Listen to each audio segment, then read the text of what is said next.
یا اگر کر بھی لیتے ہیں تو وہ ان کو کچھ ملے گا یا وہ استعمال ہو چکے ہیں، اب استعمال ہو گئے ہیں، وہ بدنام بھی ہو چکے ہیں پوری دنیا میں، اب وہ اس قابل ہیں کہ وہ اب اپنے آپ کو اصولوں پہ کھڑا کر سکیں؟ تو جواب ہوگا نہیں۔ تو اس طرح کی کوششیں بھی ہو رہی ہیں۔ جہانگیر ترین صاحب، پیپلز پارٹی اور جہانگیر ترین صاحب کی اور پرویز الہی صاحب کی بہت ہی اہم ایک ملاقات ہو گئی ہے، اور اس ملاقات میں بہت ساری چیزیں طے ہو گئی ہیں۔ وہ تیار بیٹھے ہیں، ایک اشارہ ہے، اسٹیبلشمنٹ بھی تیار بیٹھی ہے، وقت کا انتظار ہے۔ افغانستان ایشو ہو گیا، ورنہ شاید عدم اعتماد ایک آدھ مہینے کے اندر، ایک ہفتے کے اندر آ سکتی تھی، لیکن افغانستان ایشو ایسا ہو گیا ہے کہ پورا میڈیا، پوری دنیا جو ہے افغانستان ایشو کے اوپر چلی گئی ہے۔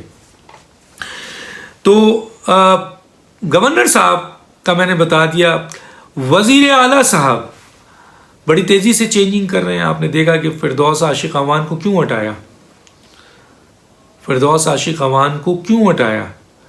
کیا وہ پرویز الہی، کیا وہ بزدار صاحب کی سپورٹ نہیں کر رہی تھی؟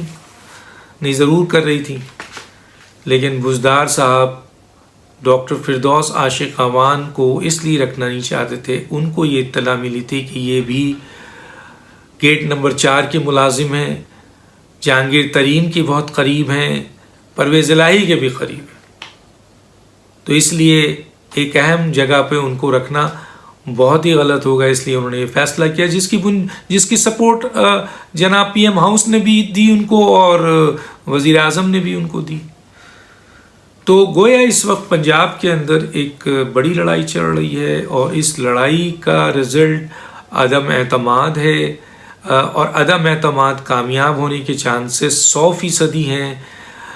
اگر اسٹیبلشمنٹ اور جہانگیر ترین، پرویز الہی، باغی گروپ اور پیپلز پارٹی ایک پلیٹ فارم پہ کھڑے ہیں، پی ایم ایل این، جس طرح میں نے کہا تھا کہ پہلے ویلاگ میں کہ پاکستان پیپلز پارٹی، بلاول بھٹو نے تو کہہ بھی دیا تھا کہ اگر وزیر اعلیٰ بھی دینا پڑا پی ایم ایل این کو تو ہم دینے کو تیار ہیں، لیکن اس کے باوجود کہ پی ایم ایل این شامل نہ ہوں اور اتنے لوگ اگر ہٹتے ہیں تو definitely P M L N تو کبھی بھی سپورٹ نہیں کرے گی۔ وہ ایک الگ بات ہے کہ پی ایم ایل این کے لیے بزدار ایک ایسا چیف منسٹر ہے جس کی بنیاد پر مسلسل پنجاب میں پی ٹی آئی کی ہزیمت ہو رہی ہے، پی ٹی آئی کو نقصان پہنچ رہا ہے، اور آپ کے اس سے پی ایم ایل این کو فائدہ پہنچ رہا ہے۔ اس لیے وہ بزدار کے حوالے سے یہ رائے رکھتے ہیں کہ ہٹے تو پھر حمزہ، نہیں ہٹے تو پرویز الہی بھی نہیں، اور کوئی نہیں۔ اور میں پہلے ہی بتا چکا ہوں کہ پرویز الہی وغیرہ سب راضی ہو چکے ہیں کہ جناب کسی بھی صورت میں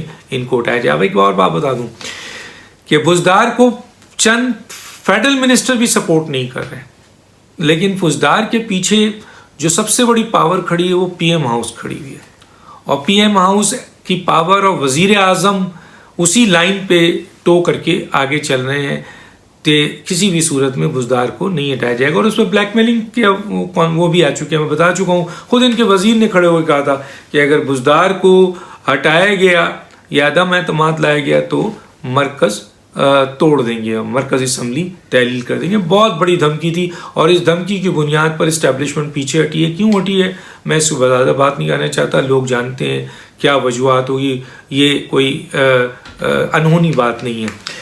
سوال یہ پیدا ہوتا ہے کہ اب آخری جو اس وقت پوزیشن ہے وہ یہ ہے کہ یہ ملاقاتیں ہو چکی ہیں، اور ایک سیاسی دباؤ اور سیاسی ماحول دوبارہ پاکستان میں شروع ہونے والا ہے، اور بہت تیزی سے شروع ہونے والا ہے۔ ایک طرف پی ڈی ایم بھی 29 کو اب پہلا جلسہ کرے گی، وہ اپنی طاقت کا مظاہرہ کرے گی اور سیاسی دباؤ اور عوامی دباؤ کا اسٹارٹ کرے گی۔ اس کا فائدہ اٹھاتے ہوئے بزدار صاحب کا خاتمہ کیا جائے گا، اس کے لیے تیاری ہو چکی ہیں۔ نمبر آف گیمز یعنی number of votes Bilawal Bhutto کے جیب میں ہیں، حالانکہ بلاول بھٹو کا وہاں پہ ووٹ بینک بہت کم ہے۔ اور ایک اور بات بتا دوں کہ یوسف رضا گیلانی اور جہانگیر ترین میں بھی بہت اہم معاملات طے پاک ہیں، اور یہ بھی ممکن ہے کہ جہانگیر ترین جو ہیں اپنے گروپ کے ساتھ پاکستان پیپلز پارٹی جوائن کر لیں، اور اگر یہ ہو گیا تو آصف علی زرداری کی ایک بہت بڑی کامیابی ہوگی، تو یہ مت سمجھیے کہ پیپلز پارٹی وہاں پہ صرف 5 ووٹ پہ موجود ہے. پیپلز پارٹی اگر جہانگیر ترین کی شامل ہو جاتے ہیں تو اس پر ان کی تعداد تو ہے وہ بھی 40 کے قریب ہو جائیں گے MP.